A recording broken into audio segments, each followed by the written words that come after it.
Hi guys.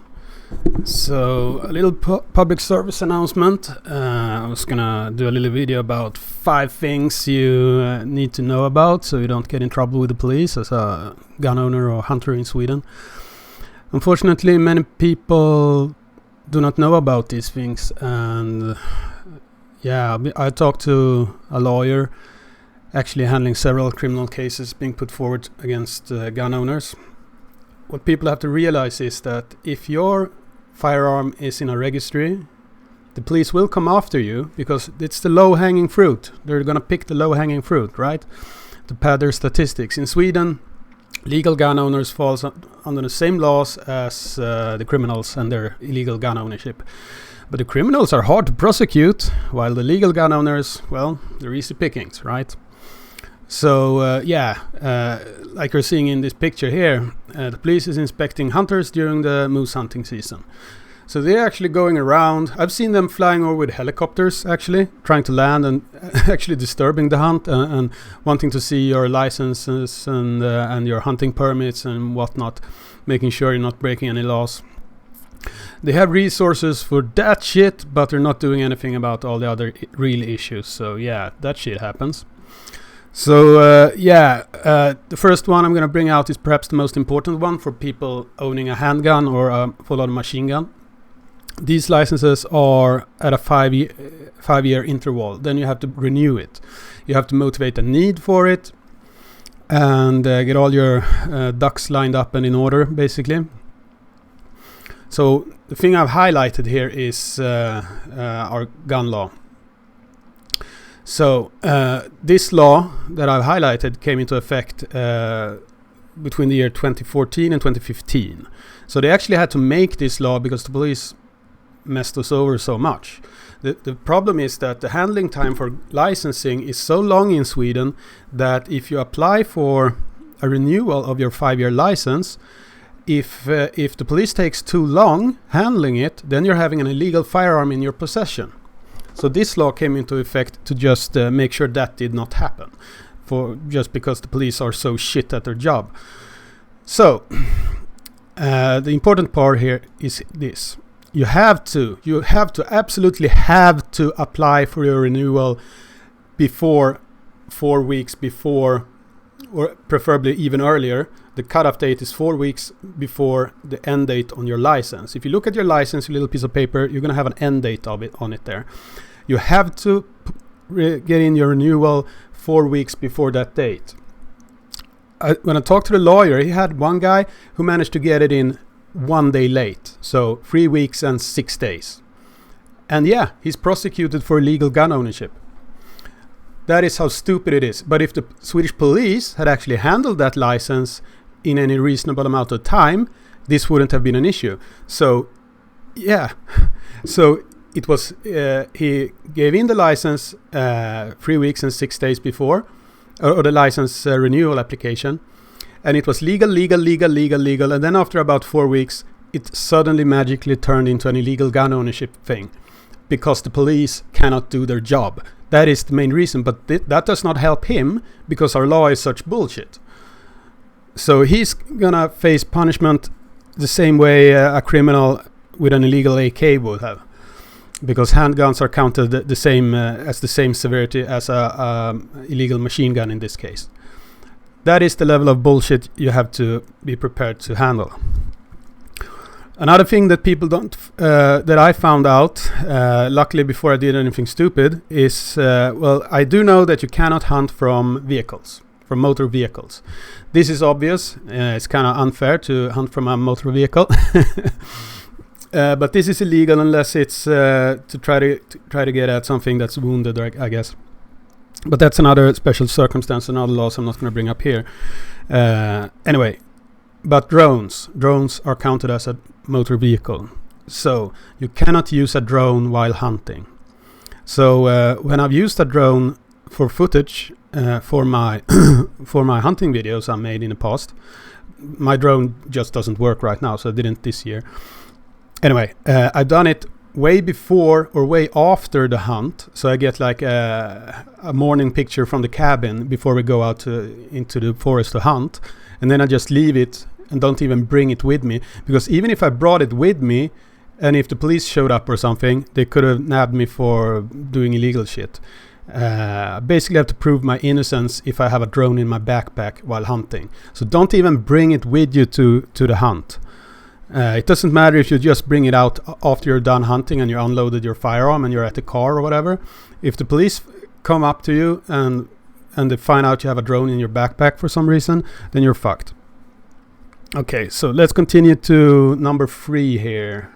Magazine capacity during hunting is bullshit in Sweden.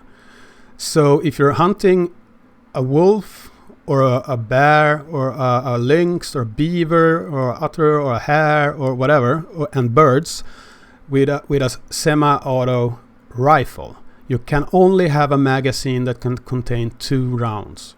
1 in the chamber and 2 rounds. Any other, you can have 5 rounds in the magazine. So if you're hunting a bear, or if you're hunting moose, then you can have 5 rounds in your magazine, but a bear suddenly shows up and you shoot it.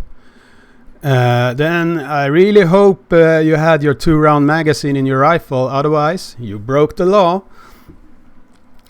So the smart thing is to always, usually when you're hunting moose, you will hunt bear at the same time if there's still bears on the license, basically. So the way bear hunting works in Sweden, you phone up a number to see if your area still has bears left on it to shoot. Like you phone it up and it says, well, the area you're in has like 10 bears left or whatever. And then if you're hunting and a bear shows up, you can shoot it. But you better have your 2-round magazine, otherwise you're breaking the law. So yeah, just be mindful of that. And regarding magazines as well, let's see, I don't think I had that. Yeah, so regarding moving, the firearm cannot be loaded. And I'm not sure if you think it's some of the, perhaps it's not Naturvårdsverket, it's a collection of rules and whatnot. They're interpreting not loaded firearms as there cannot be rounds in the magazine. So they wrote the rules around internal magazines in your gun. And that has been interpreted as you cannot have rounds in an external box magazine either. So if you're hunting, I think this is mainly applicable to hunting, but I still wouldn't have rounds in a magazine in your sport shooting rifle either, because the police, you cannot really trust the police to know all the little nuances of rules. They might make your life hard if they found like an AR-15 mag with rounds in it if they check your car for some reason. So I would never have rounds in a magazine, and this line is basically try to have your firearm in pieces, basically. It doesn't say you have to pick it apart, but yeah, I would suggest picking it apart, like separate upper and lower from an AR or whatever as well. But yeah, and also don't have rounds in the magazine. You can't have that in any type of magazine if you're hunting, and I wouldn't have it going to the sport shooting range either. And continuing in that way, be careful with knives. We have some bullshit knife laws in Sweden. So one hunter got grabbed while going out hunting because in the side pocket of his car door he had this hunting knife, and yeah, he got sentenced for that. So if you're having knives, don't have them on your person while you're going out hunting, if you're driving on public roads or whatever. Just put them in the back seat or in your gun case next to the rifle or something, and then just put it on your person when you're getting ready to go out hunting. So be careful with that stuff. And number 5, appealing. There's a lot of people that gets denied a gun license for bullshit reasons, and these people know just enough about gun law that they know they're being messed with by the police. And the police deny licenses for bullshit reasons. They don't know the law at all, but they really do want to use their little bit of power to mess you up. So appealing the decision is your right, but you're gonna have to know what you're doing. Don't do it unless you really know what you're doing. And so the usual case is you appeal to the next level of courts, and if you're really, really lucky, you might win. Then the police will appeal to the next level of courts. So the police does this on purpose. If they think you're an idiot, they're going to appeal to the next level of courts. And they're going to win.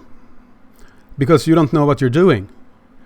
And then they have set up precedents for their bullshit argument, and then they're going to mess with everyone in Sweden because of that. This has happened many times. So please, please, please never appeal unless you're really knowing what you're doing and unless you're prepared to put a lot of money to get legal help. So for example, one of the examples here is the Tikka TAC A1 bolt action rifle that has like a chassis system from the factory. Many people appealed that, and it went back and forward, and now it's pretty much impossible to get a license on that because idiots have appealed. So yeah.